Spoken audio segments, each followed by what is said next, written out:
How in the fuck are you about to say? The way that we do it, it's not the way. No, don't you sweat it, you not in the way. Nothing you do could be editing my day.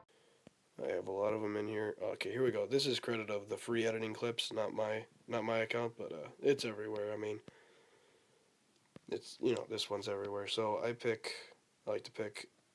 You can single tap on each side of the slider to I set to start from right here.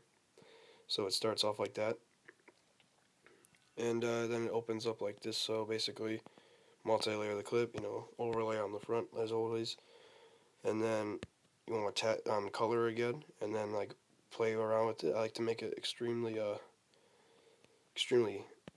white, so you don't see any black in there, so it looks really clean. I have all these different effects that you can play around with this overlay. So you could solarize that thing. You could put this outline on it if you have this, like I have in my my glow tutorial.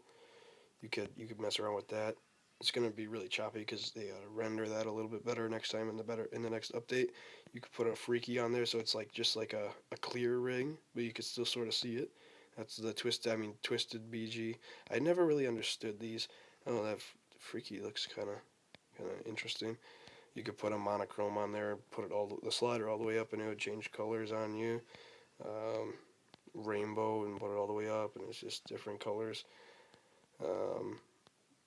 But that, yeah, you could just do that. So I'm gonna keep the rainbow on there. Then you go to the one. Okay, so you're gonna want to find the part where the overlay is like this one's nice because it exits the scene. I guess this is a bad one to pick, but for a lot of different overlays, let's say in the middle you want it to be done.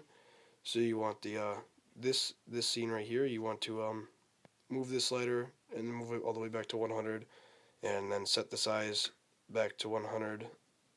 But you want it to be like this, so the X is up here. You want to have a keyframe right there, and then double tap to the next one, and then you can size it up all the way out, and then take away this so that it goes like this, and it's just gone. But that looks kind of stupid. So that's for some, you'll find a use for that one. But then go back to this keyframe and then do the same thing where you put opacity to 0, size to 200, and you can rotate it if you want. I mean, it's not going to do much for the circle, but this is what's going to happen to it. It's going to go pretty fast and get out of there. So it'll be a lot quicker. But I mean, we'll go right here and we'll just fade it away instead of making it bigger.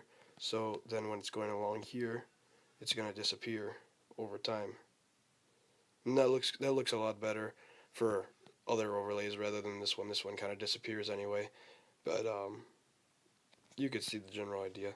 Then you can, you add your different effects, and then you got your thing like that. So that was just a simple tutorial on overlays. It had to be spoken because I'm not going to type all that out, and you can't really learn much from me just showing you.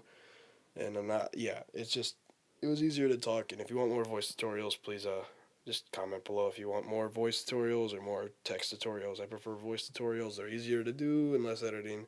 So yeah, thanks. Subscribe too. Forgot about that. Always subscribe.